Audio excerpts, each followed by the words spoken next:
가을이 깊어가는 11월 첫 번째 일요일, 주PD가 성균관을 찾았습니다. 은행나무 명소로 이름나서인지 사람들이 무척 많았습니다. 11월 초중순이 성균관 은행나무 단풍이 최고 절정을 이루는 때입니다. 은행나무는 유교의 상징적인 나무입니다. 공자가 큰 은행나무 그늘에 자리 잡고 제자들을 가르쳤던 것에 착안해서 성균관을 비롯한 지방의 향교에는 주로 은행나무를 심었습니다. 성균관이 조선의 최고 교육기관이라는 건 모두 아실 텐데요. 국가가 설립해 운영한 이런 교육기관은 고구려의 태학으로까지 거슬러 올라가니 인재 양성에 대한 우리 조상들의 관심이 남달랐던 것 같습니다. 그런데 성균관은 교육기관 못지않게, 아니 그보다 더 중요한 점이 하나 있습니다. 바로 유학의 성현들을 모신 사당으로서의 위상입니다. 성균관은 크게 공자를 비롯해 성현들의 위패를 모신 문묘와 교육공간인 성균관으로 나뉘는데, 문묘의 중심 건물은 대성전이고 교육의 중심 건물은 명륜당입니다. 유교의 최고 사당과 유학의 최고 학교가 같은 공간에 자리 잡고 있는 것입니다. 먼저 교육기관으로서의 성균관을 살펴볼까요? 고려 말까지 개성에 있던 성균관이 지금의 서울시 종로구 명륜동에 자리 잡은 것은 조선이 건국한 지 6년째 되는 1398년입니다. 성균관을 모태로 하고 있는 오늘날의 성균관대학교도 이 해를 창립 연도로 삼고 있습니다. 성균관의 교육 목표는 성리학의 수기치인, 즉 자신의 몸과 마음을 닦은 후 남을 다스리는 성인 군자를 양성하는 것이었습니다. 그렇다면 성균관의 학생들은 누구였을까요? 우선 과거 시험 소과에 합격한 사람들에게 입학 자격이 주어졌습니다. 과거 시험은 1차 시험에 해당하는 소과와 2차 시험에 해당하는 대과가 있었는데, 소과의 생원과와 진사과에 합격한 사람들이 성균관에 입학했습니다. 이들 외에도 일부 공신 가문이나 고위층 자제들, 그리고 한양의 중등교육기관인 사부학당 출신들이 들어갔습니다. 이렇게 입학한 유생들은 성균관에서 열심히 공부하며 대과 시험에 도전했습니다. 과거 시험은 보통 3년에 한 번씩 실시됐는데 소과 합격생이 200명이었던 반면 대과는 33명에 불과했기 때문에 재수, 삼수도 흔했다고 합니다. 자, 그렇다면 이렇게 최고의 교육을 제공하는 성균관의 학비는 얼마일까요? 국가가 설립해 운영하는 학교답게 학비는 전혀 없었고 공부에 필요한 물품도 모두 무료로 지급했습니다. 거기다 유생들을 돌봐주는 노비까지 제공했다고 합니다. 즉 성균관 유생들은 최고의 면학 분위기 속에서 공부할 수 있는 국비 장학생이었던 셈입니다. 성균관 유생들은 지금의 대학생들보다 나이가 많았습니다. 평균 연령이 25살이었는데 그 시대의 25살이면은 결혼해서 자식을 둔 가장이었습니다. 지금의 대학생과는 사회적 위치가 달랐습니다. 성균관의 중심 건물인 명륜당은 강의실입니다. 명륜당 앞마당 동서쪽에 길다란 건물이 자리 잡고 있는데요. 이곳은 학생들이 잠자는 곳, 즉 기숙사였습니다. 동쪽에 있는 건물을 동제, 서쪽에 있는 건물을 서제라고 불렀습니다. 기숙사 수용 인원은 총 140명입니다. 이보다 학생 수가 많을 때는 일부는 근처에서 하숙을 했습니다. 유생들이 하숙하던 마을 이름이 반촌이었는데 이 마을은 성균관에 음식물과 필요물품을 공급했던 곳입니다. 성균관으로 출퇴근하는 노비 수백 명도 반촌에 살았습니다. 지금의 대학로 일대입니다. 조선의 왕세자들도 일정한 나이가 되면은 성균관에 입학하는 의식을 치렀습니다. 실제로는 입학식만 치르고 다니진 않았지만 왕세자도 학생으로 입학할 만큼 성균관은 높은 위상을 갖고 있었습니다. 성균관에는 또 범죄자가 들어와도 포졸이 함부로 들어갈 수 없었습니다. 조선 최고의 인재들이 모여 있는 곳이어서 일종의 치외 법권 같은 특별 대우를 받았습니다. 성균관 유생들은 비록 학생들이었지만 발언권도 상당했습니다. 나라의 대소사와 관련해 집단적으로 임금에게 상소문을 올렸습니다.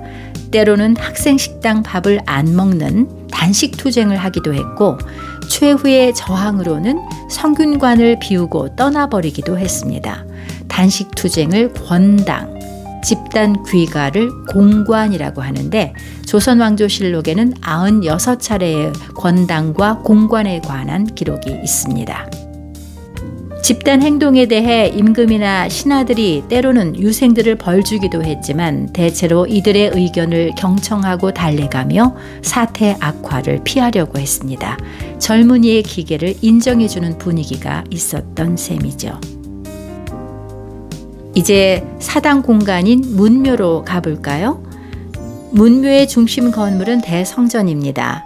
이 안에 공자를 비롯한 중국의 유학 성현 21명과 우리나라 성현 18명의 위패가 모셔져 있습니다. 교육기관으로서 성균관의 기능은 오래전에 사라졌지만 문묘에서는 지금도 봄, 가을에 석전제라고 불리는 제사를 지내고 있습니다. 이 대성전 현판은 한석봉의 글씨입니다.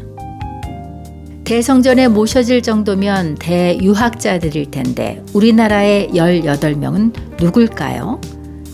조선시대 이전 사람으로는 신라 때의 설총과 최치원, 고려 때의 안향과 정몽주 등 4명이 있고 나머지 14명은 모두 조선시대 인물들입니다. 유학의 대학자를 문묘에 모시는 것은 조선 사림 선비들의 수건 사업이었는데요. 선조 재위 기간 수십 년에 걸친 노력에도 선조는 문묘 배양을 허락하지 않았습니다. 공자 사당의 특정 학자를 모신다는 것은 단순히 학문적 업적을 기리는 데서 끝나지 않고 그 인물을 따르는 후학들에게 정치적 무게를 실어주는 결과가 되기 때문에 역대 왕들은 문묘 배양에 소극적이었습니다. 그러다 마침내 광해군 때 5명이 한꺼번에 배양됩니다. 정여창, 김굉필, 조광조, 이현적, 이황이 그들입니다. 사림의 지지를 끌어들여 정권의 정통성을 다지려는 의도였습니다. 그런데 이 결정은 곧바로 커다란 후폭풍을 일으켰습니다. 이황과 동시대 학자로 쌍벽을 이뤘던 남병 조식의 제자 정인홍이 자신의 스승이 포함되지 않은 데 격분해 이황을 대놓고 비난하는 상소를 올린 것입니다. 그러자 유생과 대관들이 정인홍을 비판하고 나섰고 성균관 유생들은 유적, 즉 유학자 명부에서 정인홍을 삭제해버렸습니다. 유적 삭제는 유학 공동체에서 추방하는 극단적 행위였습니다. 광해군은 성균관 유생들의 이런 행동에 경노해 주동자를 유적에서 삭제하고 과거 응시 자격도 박탈했습니다. 그러자 성균관 유생들은 동맹휴업, 즉 성균관을 비우는 공관으로 임금에게 맞섰습니다. 이 대결의 결말은 어땠을까요? 예상 밖으로 성균관 유생들에 대한 처벌은 백지화됐고 유생들은 못 이기는 척 학교로 돌아왔습니다. 임금이 힘이 없어서라기보다는 젊은 인재를 아끼는 당시의 사회 분위기 때문이었을 것입니다. 이후 숙종 때 문묘 배양을 놓고 또 한 번 경랑이 일어났습니다. 인조반정으로 정권을 잡은 서인 세력은 정신적 지주였던 율곡 이이와 우계 성훈을 문묘에 모시려고 했으나 오랫동안 뜻을 이루지 못했습니다. 그러다 숙종 때 남인이 정계에서 대거 퇴출되고 서인 정권이 들어서면서 마침내 2사람의 문묘 배양이 성사됐습니다. 그런데 이로부터 7년 후 정권이 다시 남인에게 돌아가자 이이와 성훈은 문묘에서 출향, 즉 쫓겨났습니다. 그러다 5년 후 이번에는 남인이 몰락하고 서인이 득세하면서 두 사람의 위패는 다시 문묘에 모셔졌습니다. 숙종년간에 이루어진 이이와 성운의 문묘 배향과 출양, 복향 사건은 대학자를 공자사당에 모신다는 문묘 배향이 얼마나 정치적 결정이 될 수 있는지를 적나라하게 보여줬습니다. 이후에도 문묘에 배향된 인물들은 정권의 주류가 된 율곡학파의 노론계 인사들이었습니다. 그 중에 김장생과 김집은 아버지와 아들이 함께 문묘에 든 특이한 사례입니다. 여기서 잠깐, 우리가 사용하고 있는 천원권 지폐에 성균관의 명륜당이 새겨져 있는 거 아셨나요? 그리고 문묘에 모셔져 있는 퇴계 이황의 초상화가 있습니다. 그런가 하면은 5,000원권 지폐에는 역시 문묘에 배향되어 있는 율곡 이이의 초상화가 있습니다. 우리가 늘 사용하던 지폐에 이렇게 성균관의 역사가 함께하고 있었다니요. 무릇 모든 역사 유적이 그렇듯 성균관도 죽어있는 건물에 생명을 불어넣는 것은 그 속에서 울고 웃고 분노하고 환호했던 사람들의 이야기입니다. 마당에 우뚝 선 500년 은행나무는 또 얼마나 많은 이야기를 품고 있을까요? 도심 속에 있는 성균관, 그 날의 이야기 속으로 잠시 여행을 떠나보는 건 어떨까요? 주PD의 역사 여행이었습니다. 고맙습니다.